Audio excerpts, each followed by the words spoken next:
It's just like chaos. A legal way to wreck into other cars and still enjoy it. The driver that I root for the most is probably Andy Anderson. He's a local firefighter, retired Navy.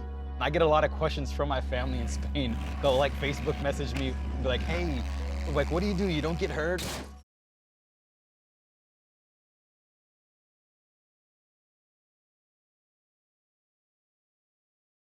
We're going to ask all of our guests this at the end. How would you like to die? Less than a minute left.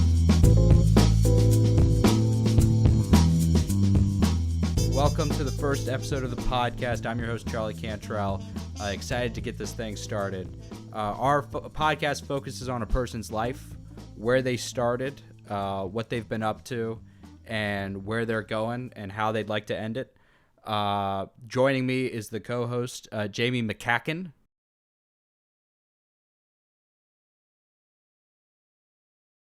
And our first episode, we've got a great guest with us to kick it off. He is an accomplished Demolition Derby driver.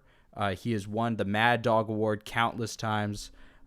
Please welcome to the podcast, Andy Anderson. Thank you. Hi, everybody. Thank you. And now, Andy, can you talk about what is Demolition Derby matches?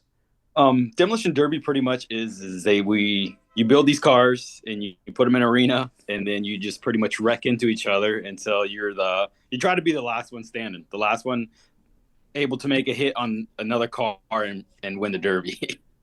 That's cool. And Mad Dog Awards. How many have you won? Because I know you've won a lot of them. I think I'm almost it's got to be a couple at least over 10 now. Oh, wow. That's cool. Yeah. And what is the Mad Dog Award? And the Mad Dog Award is an award that they give out during the Derby for the most aggressive driver, like biggest hits, or like sometimes if you put somebody over a wall or you flip somebody over, is what it is. I mean, the Derby's a lot of strategy, so usually not a lot of people like want to destroy their car right off the bat.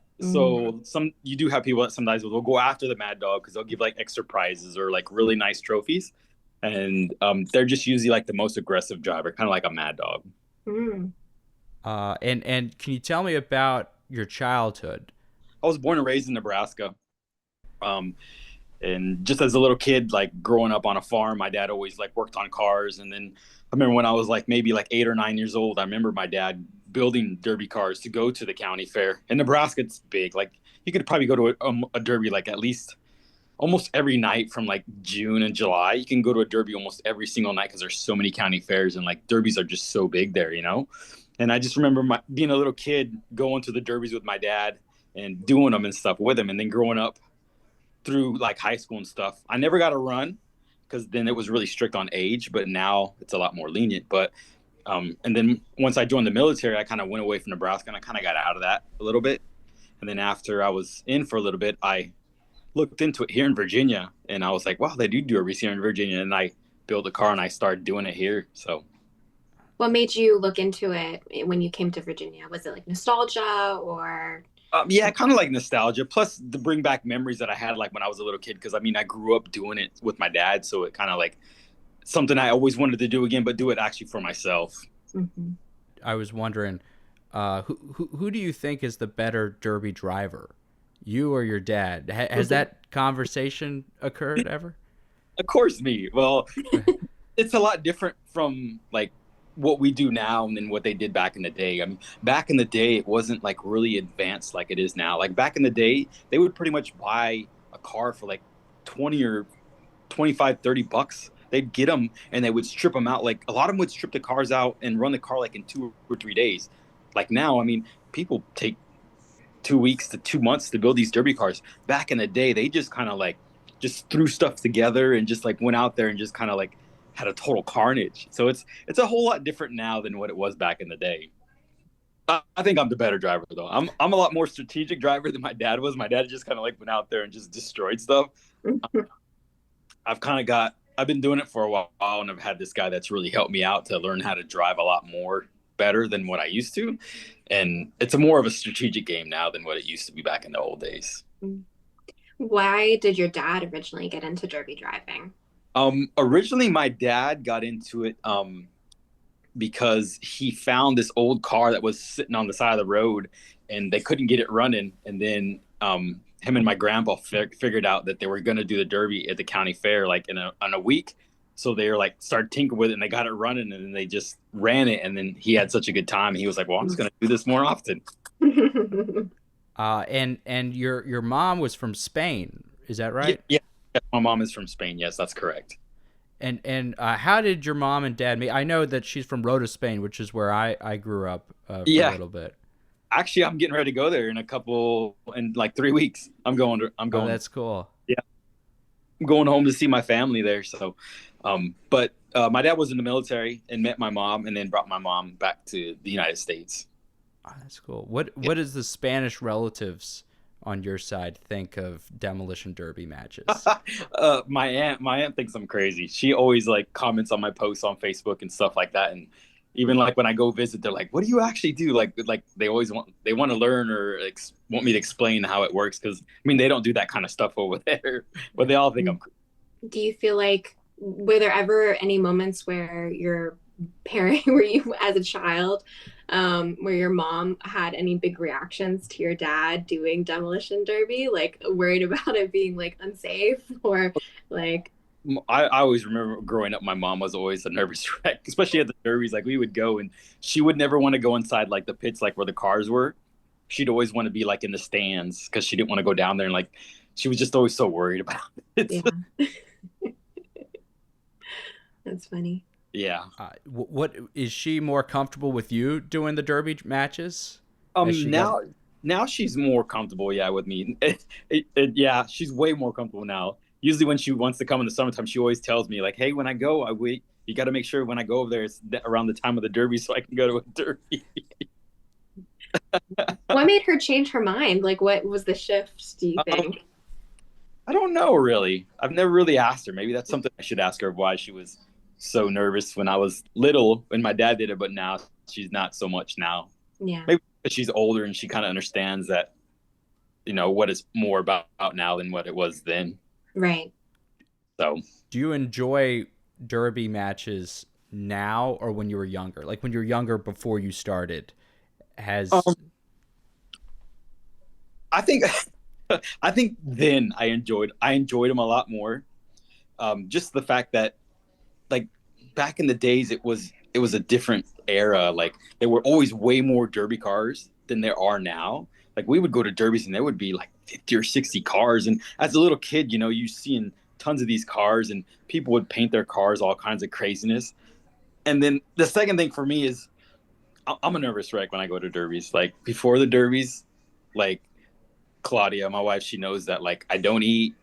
I'm very quiet. I kind of keep to myself. I just get so zoned in and I get so nervous that like I really don't enjoy it until it's over. Because before the derby, I'm a nervous wreck. I am like nerves and I'm not that great at it. Even though I've done it for so long, I'm still a nervous wreck.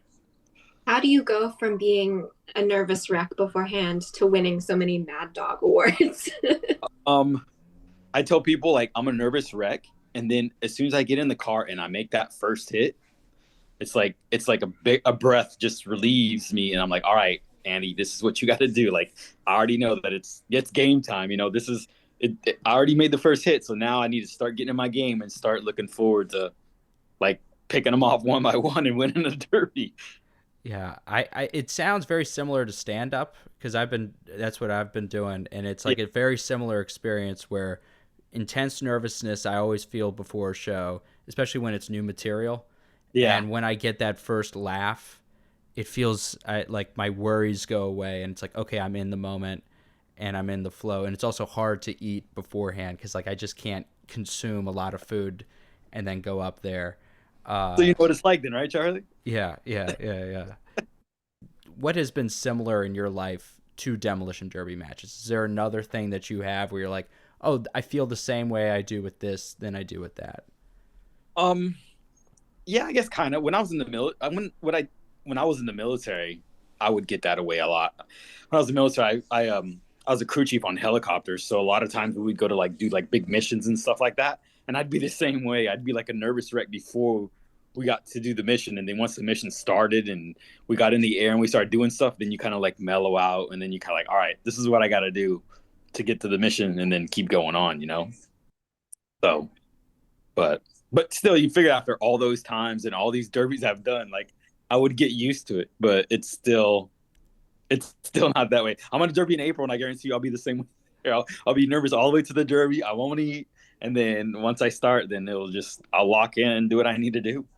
Do you think that makes you a better derby driver? Because I feel like with stand-up, at least, I know that the comics that are like super calm beforehand, like whenever at least myself, whenever I feel the most calm, I feel like I'm just too overconfident. And whenever I'm nervous, I can kind of like, I won't, like the tortoise and the hare type thing.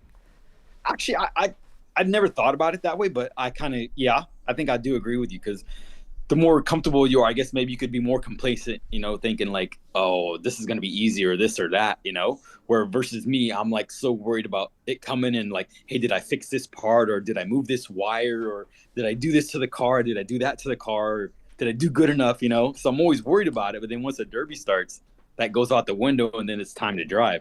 And I think maybe if I was more relaxed, I wouldn't be that way. But that's a good way to think about it, though. Do you ever get attached to the cars that you're driving before they get smashed up? When I first derbied, I had a couple cars that I used to own as when I grew up. So there were certain cars that I wanted to derby, and I derbied those cars, and it's like I didn't want to get rid of them. But it was kind of cool to say that I derbied. Like a big one is growing up, my mom had a 1964 Galaxy. And even actually to this day, I just actually sold it to my brother a couple years ago, but this car's been in my family since like 73. And I always wanted the derby one. And then I finally found one and I derbied it. And it was like, I don't know, it was so awesome to me. And I kind of got attached to it where I didn't want to get rid of it at the end, but I did. But it was just great to say that I actually derbied one of those cars. I've derbied a couple of old classics cars, which is kind of funny because people get mad at you when you go to like, why would you derby something like that? And it's like, it's my money and I paid for it. Like, it shouldn't really matter, but you still do get people that are mad. That's funny. Do you interact a lot with the crowds, like with the derby matches? How does that work? Because you know, just a big. I know that there's like a big stadium of people there. No, not really. I usually don't.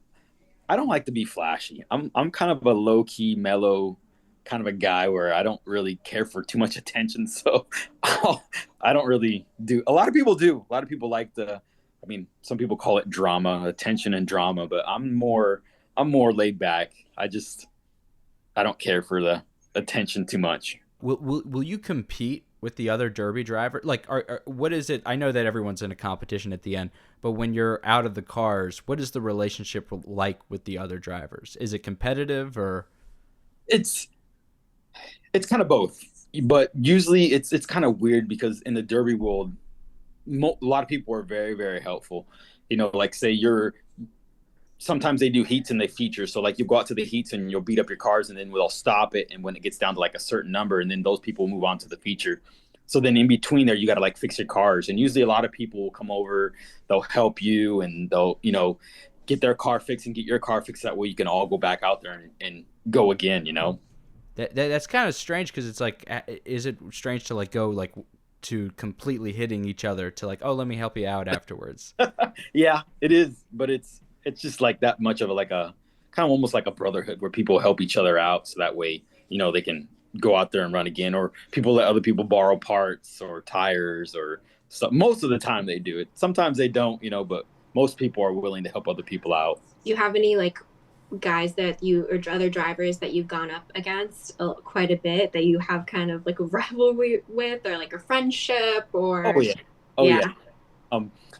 Mainly when you travel out of state, that's the hardest part, because you know when you have people come from out of state and they come to your state, or people come to Virginia, let's say, you know, you don't want people coming from North Carolina or from, you know, Maryland to your house and then they win, you know? So it's always like, ooh, no, we don't want that to happen. So, and for me, it's kind of bad because a lot of times there's not many derbies in Virginia. So I travel a lot And when you go to these other states, you go to a state and it's all them and they're just one of you. So now it's kind of like most of the time they're going to pick on you. So you got to kind of like pick and choose what you're going to do and kind of go from there. So it can be kind of difficult sometimes.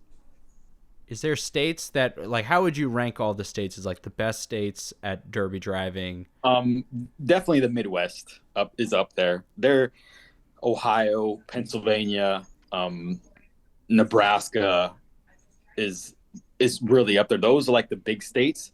And then you have on the West Coast is a totally different style. Like the West Coast drivers, they're like no holds barred. They're definitely crazy. But some of the biggest derbies are in the Midwest.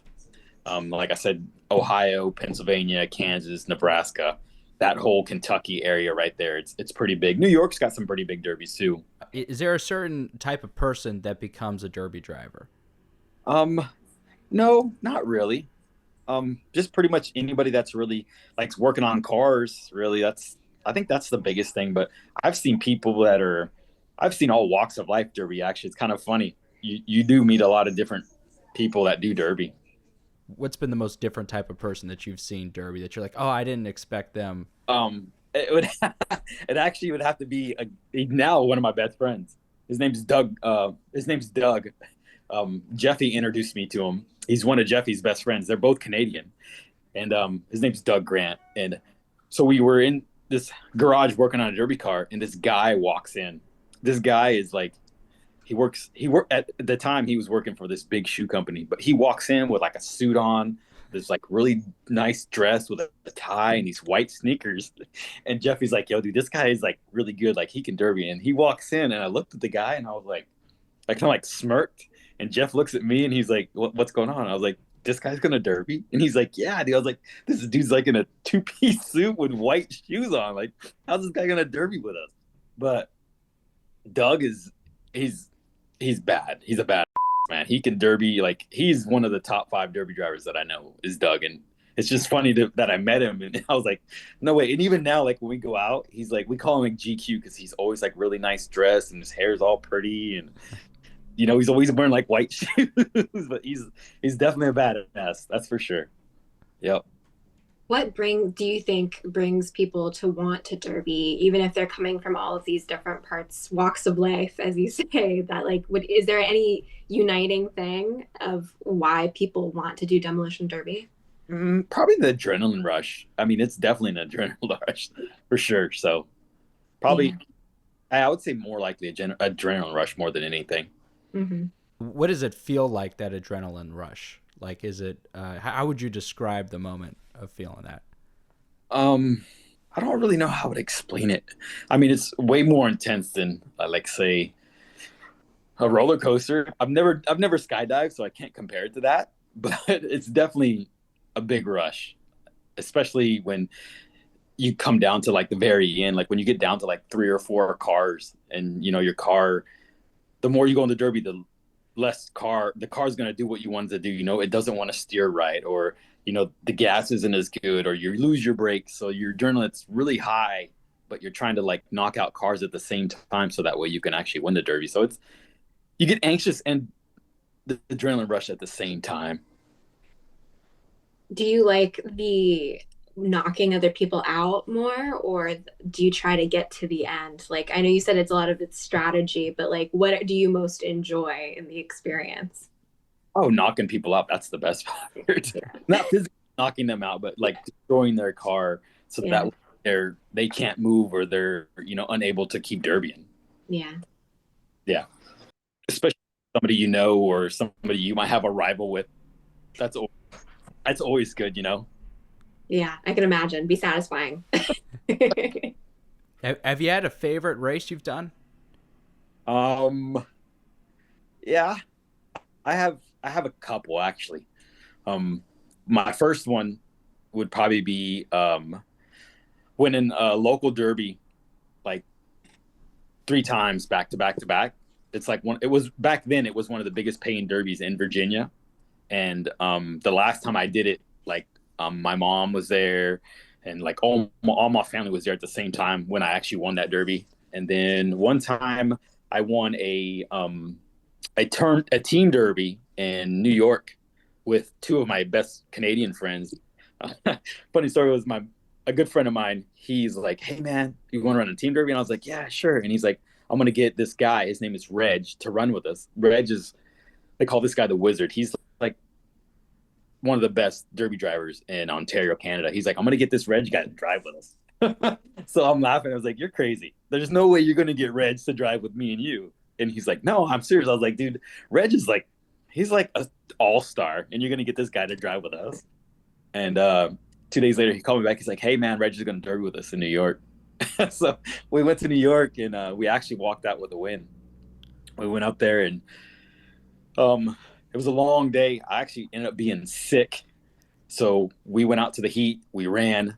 I was so sick that when that heat was over, I went like straight to my car and sat in the car, and they drug my car out, fixed it. We went out to the feature. We won the feature, and it was awesome. It was amazing. So I would definitely say New York was definitely hands down probably the best derby ever. What makes someone, you say like his name is Reg, right? The Wizard. Yeah.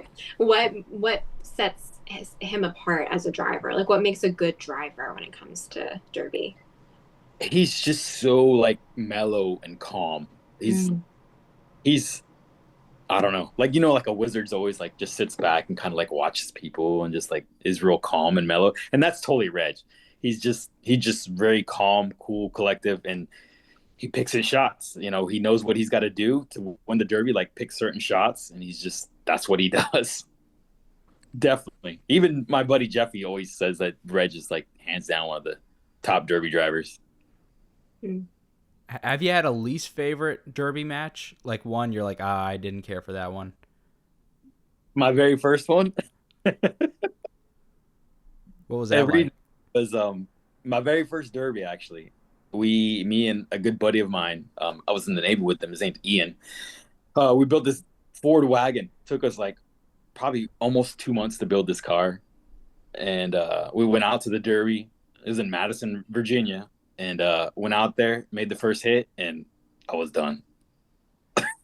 The back end of the Ford wagon went to the ground, and I was it. I didn't move anymore. I almost cried that day. Put so much time into the derby and everything, and we got there, and I made one hit. I was all excited about it, my first derby, and we go out there, and I made one hit, and I was done. Oh. What made you want to come back?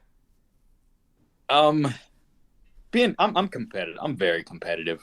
I'm very, very competitive. So I was like, I can't go out like this. There's no way I can go out of the derby world by just making one hit and being done. So yeah, I just lick my wounds, get back up, and keep on going. That's all you can do.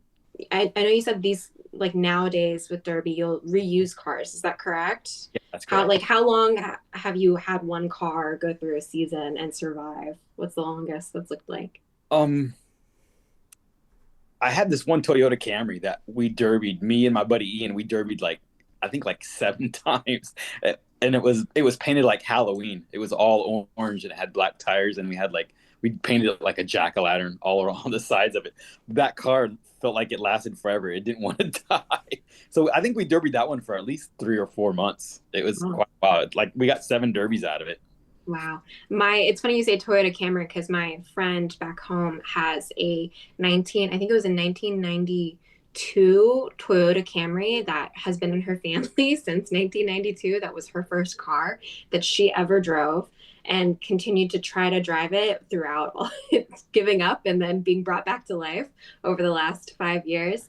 And we called the car Cammy because the back of the car, the R had fallen off probably like 20 years ago. And so we were like, is Cammy? And Cammy finally gave up the ghost like, I think 2 weeks ago. So she lasted really long. But give her my number. I can go pick the car up for her. I think she's honestly my friend. If I would have offered that to her and she would have taken it. She was trying to give it to my other friend's little brother. Be like, maybe he can fix it up. those are I only run 92 to 01 Camrys. That's like my favorite. Wow, I give her my number. I can go pick it up in Richmond. Yeah. You just missed it. Oh my gosh. Sorry. I had a perfect source for you, but that's funny. Is it expensive to derby? It actually, it's not. When you first start out, it's kind of expensive because you have to buy like the necessities, like a fuel cell and a battery and like the other little, like a shifter and stuff like that. But once you have all that stuff, it's just goes from car to car to car. So it's not that bad. I tell people usually if I can buy a car for like $300, by the time I cash in like the catalytic converter and the battery and like other miscellaneous stuff, sometimes I'll even sell parts like on Marketplace, but usually $300, you usually break if even if you don't win no derbies, and by the time you scrap it, you can usually break even. So it's not that bad. The only thing you lose is like your man hours, your time doing it. But that's my passion. I love working on cars. I love working on engines. I love welding. I love fabricating stuff to make the car last longer. So it's not too expensive, really. It's not too bad.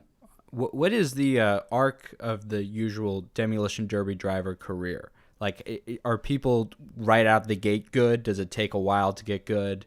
Is it different for everyone? It's kind of different for everyone, but usually most of the time, people, it takes a while to usually get a win. I mean, it took me I would say at least almost 5 or 6 years to get my first win. It took me a while. It depends too, the area where you're at. If there's not many cars, it's a lot easier to get a win. You go to these bigger states where there are plenty of derby drivers and experience, it's a lot harder to get wins. Definitely a lot harder. Plus, back in the day, it was a lot different too. Back in the day, people were building derby cars off of your own knowledge. Nowadays, with the social media and the internet, it's a lot easier. You get a lot more tips and tricks. Back in the day, you had to go to a derby and be like, watch what people were doing and like kind of like, oh, I can do that the next time. So you had to wait a whole year. But now, people are so on internet so much, or Facebook, or whatever, seeing and asking other people how to build cars, that it's progressed a whole lot more than what it was.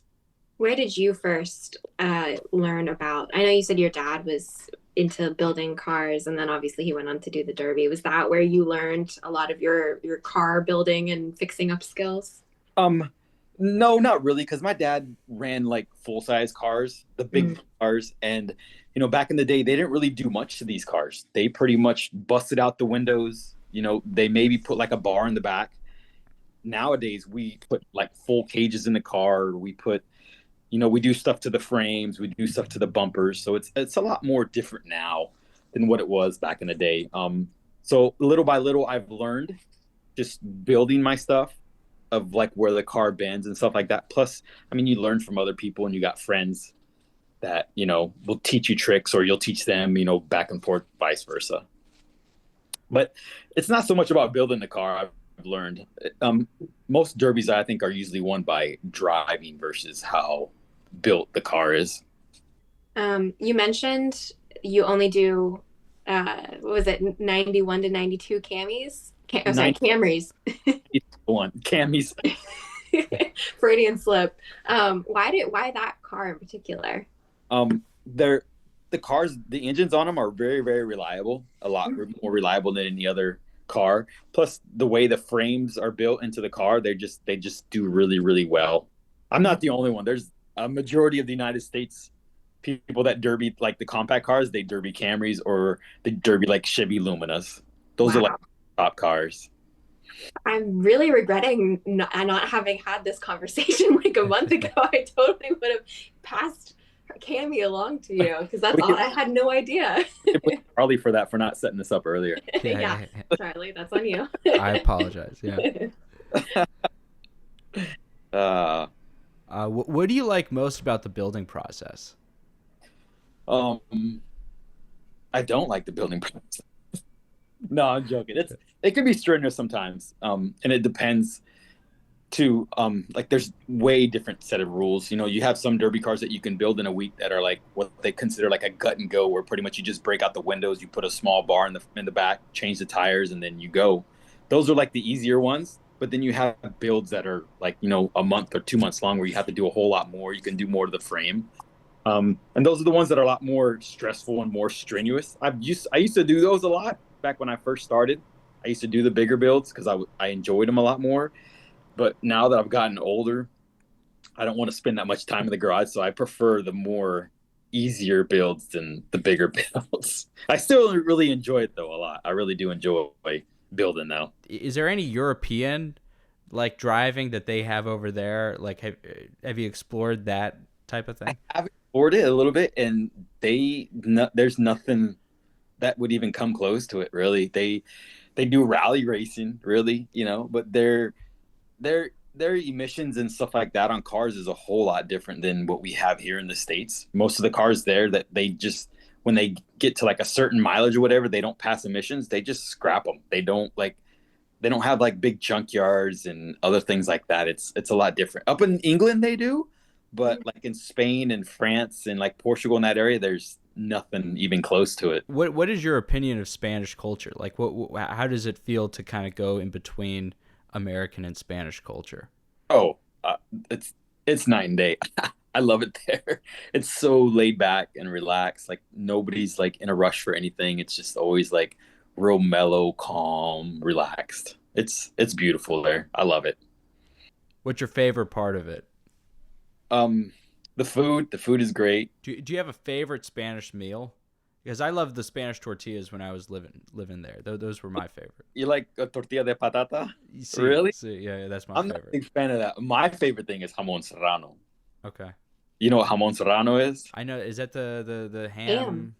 The ham that's cut on the hoof. That's like really, Ooh. yeah.